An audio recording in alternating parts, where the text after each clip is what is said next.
Kalau sering milih wong loro-loro mati, Gus kalau pada mati ada gue dari tobat. Maksud maknanya tobat gue kok? Dia berhenti maksiat. Berhenti maksiat mati mesti raiso maksiat. Makanya banyak orang alim yang mati itu guyu santai, bukan karena sok suci tidak punya dosa, enggak. Dia tahu mati punya sisi positif, yaitu berakhirnya semua kejahatan. Kalau sering dengar nih umat alil hayata ziyadatan di fili khairin wal mauta rohatan di mingkuli syarrin. Dengan kita mati maka orang lain tidak akan kena bencana dari kita. Kita pun sudah tidak bisa maksiat. Meskipun kita tidak bisa taat. Tapi anggap saja maksiat yang masa lalu, masa depan menjadi hilang dengan kita. Nak kue mati dalam keadaan ridho seperti itu, insya Allah diri dari pengiran. Gue yang menghentikan. Tapi orang bunuh diri begitu mati biasa, mati. Makanya sering beda ya, orang toreko dengan orang alim itu beda. Kalau orang toreko itu kan sering orang diingatkan dosanya terus bernangis macam-macam. Nah orang alim wali, orang alim itu semua orang kondelok sisi positif. Fatkuru ala Allahi la'allakum tuflihun. Misalnya orang fase penggaweane narkoba terus mati oplosan. Wong alim kok nyolati terus takoki pangeran. Kenapa kok nyolati wong fase? Biasa mau kegiatannya kiai ya. Hati itu ada kisah nyata. Daerah saya itu ada orang mati bunuh diri. Itu sekitar 12 kilo dari kampung saya. Itu nggak ada orang yang berani nyolati. Gara-gara merasa itu masalah. Akhirnya sing nyolati wong nemu alim kabeh. Gara-gara wong alim sing duwe ilmu nih, malah bejo deh gua. Akhirnya sing nyolati wong nemu alim kabeh. Gak jadian ketemu. Karena begini, dulu itu ada cerita, ini rumah Allah tenang. Sama anda harus ikut saya, kalau berkali-kali. Saya fatwa itu tidak harus anda ikuti, tapi sama tak dudono ilmu yang mungkin anda belum tahu. Jabir bin Abdillah itu sahabat Kanjeng Nabi. Itu dia murid, alim-alimnya muridnya Jabir, jadi Muhammad bin Munkadir. Saya itu apal sejarahnya. Misalnya Ibnu Umar punya murid paling alim namanya Nafek. Nafek punya murid paling alim namanya Syihab Az-Zuhri, Syihabuddin Az-Zuhri. Syihabuddin Az-Zuhri dia murid paling alim jadi Imam Malik. Imam Malik dia murid paling alim jadi Imam Syafi'i. Kalau Jabir bin Abdillah dia murid paling alim jadi Muhammad bin Munkadir. Nah Sayyidah Aisyah dia murid jadi Masruq. Angger Abu Hurairah dia murid jadi Abi Soleh. Sama delok nang hadis-hadis angger sedurunge Abu Hurairah rata-rata jadi Abi Soleh. Nah sedurunge Aisyah rata-rata Masruq utawa Urwah.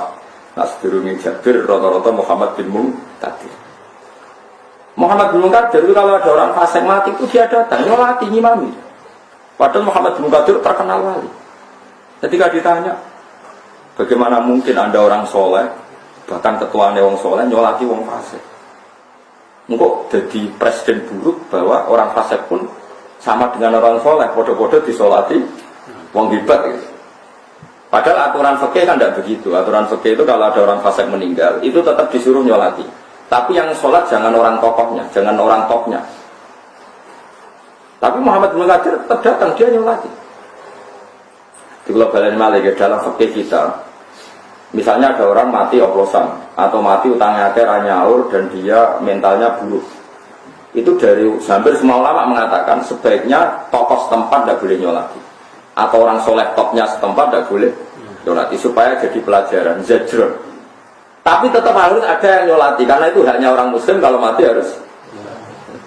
Tapi kiai topnya tidak boleh. Itu niru hadis Rasulullah ketika ada orang mati punya utang, Nabi kon imami ra kersa, nyolati ra kersa, tapi Nabi pas kudur muni ngendikan sallu ala sahibikum, kowe cung nyolati tapi aku ra usah. Rumah itu masyhur itu hadis ini. Logikanya adalah sederhana. Kalau Nabi ikut nyolati orang oposan misalnya atau orang fasik, nanti akan jadi presiden buruk. Wah, enaknya dungane Nabi mesti mati. Ternyata wong mati oplosan ya didungakno. Enggak masalah. Kan itu buruk juga. Tapi kalau Nabi tidak nyolati dan tidak menyuruh orang lain nyolati, berarti ada hukum baru. Orang muslim yang fasik tidak mendapat hak di.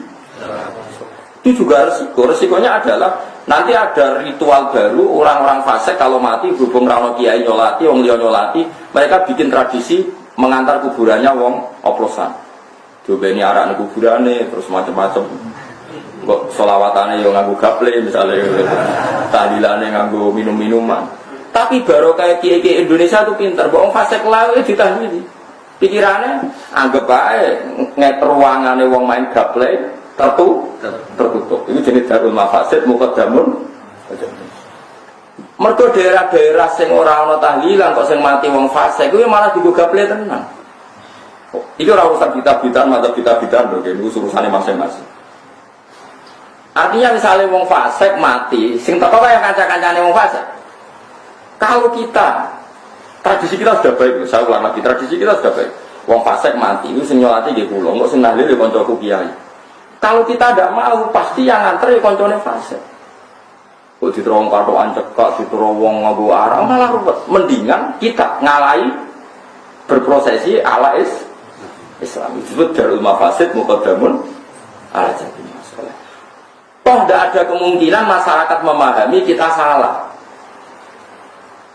Mergo wong fasik wis dihukum pangeran misalnya wah masuk mati kok oplosan.